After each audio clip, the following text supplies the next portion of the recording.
Hi, welcome to another episode of Hot Takes. As we sit here now, we're about 24 hours away from the farmers invading London and letting Westminster know exactly what they think of Rachel Reeves and her ridiculously bad decision about inheritance tax on farms. This has got nothing to do with raising money, it's got nothing to do with fairness, it's got nothing to do with anything that she has said. It's all about control. Make no bones about it. They do not want anyone in this country being able to produce their own food. That is why they're starting to gaslight us about things like allotments are racist, so they can then plough over and get rid of all the allotments, because people who grow their own food are never going to be starved out by a government, and that means that the government cannot control them. If you destroy all home food production, then if you disagree with the government, they can starve you into compliance. They just close the ports down, and when you get hungry, you'll start doing as you're told. This is how it's done. And that's why farmers are now the enemy of the government. We, the people, don't feel like that. We have, for some reason, this has just been so important, back to the farmers to the hilt. And the farmers are going into town tomorrow, and let's hope that they bring their big, fat shit spreaders with them and give back to Rachel Reeves what she's been giving to the rest of us. Absolute tons of shit.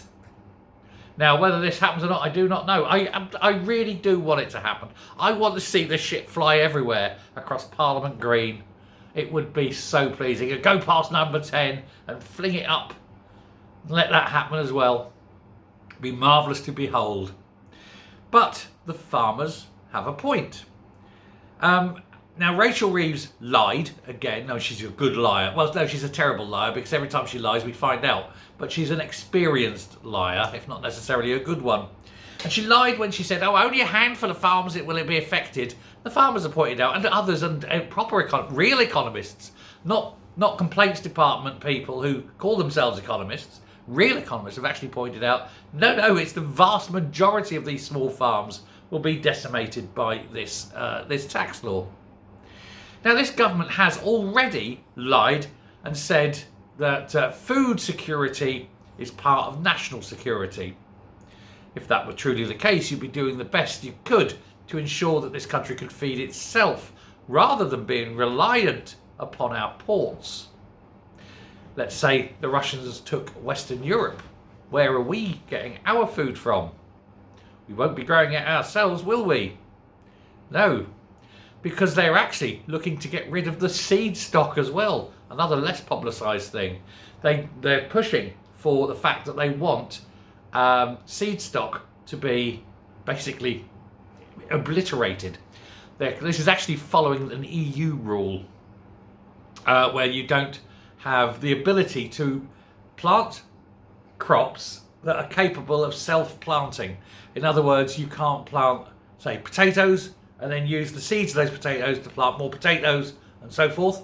You have to keep buying from the suppliers of potato seeds who have genetically engineered the potatoes not to be able to breed. They're destroying the germline on these potatoes. And not just potatoes, it's all vegetables. Wheat, for example, commercially grown wheat now, you cannot plant the seeds. The seeds are sterile. This is where we are in our world. We are living in the future, and the future stinks, because should something happen to humanity, we don't have the seeds to grow our food anymore. That is why up in Switzerland, for example, and there's a couple of Switzerland, Norway, somewhere else, they have these huge bunkers filled with germ-rich seeds. But this is all part of this hideous plan. Now, the farmers are planning to blockade the ports in order to stop food coming in, and they want to stop selling food to the supermarkets. Now, again, this is something I think we, the people, need to put up with. We need to support. We have to say, yes, okay, it's not going to last long. It's going to be long enough. And it's going to be long enough for the newspapers to go into supermarkets, to take video, to take pictures of all these empty shelves devoid of food. You know, we like 70s Russian supermarket, and there'll be a queue of people. And you just join on the back of the queue. You don't know why. You just join on and say, what are we queuing for? And someone said, I believe there's going to be a tomato. And so, this is what you're going to have. And it'll be absolutely brilliant pictures beamed all around the world to show how this government has failed the people so spectacularly, going from a nation of wealth, a nation of plenty, to a nation where you're queuing up for the most basic foodstuffs. Now, the government says it's securing supplies. What does that mean? Nobody knows. They were asked about it and they don't know. Now, when this happens tomorrow, of course, Keir Starmer won't be here. Of course he won't. He's going to be out of the country again. I believe this will be his 16th jaunt in the 4 months he's been Prime Minister. He's actually been out of the country more than he's been in it. But of course he doesn't like being in it, does he? Every time he's in it, people want to ask him questions. And he doesn't like questions because the answers are very embarrassing for him. Or worse. Worse than embarrassing, humiliating, devastating, jailable, who knows?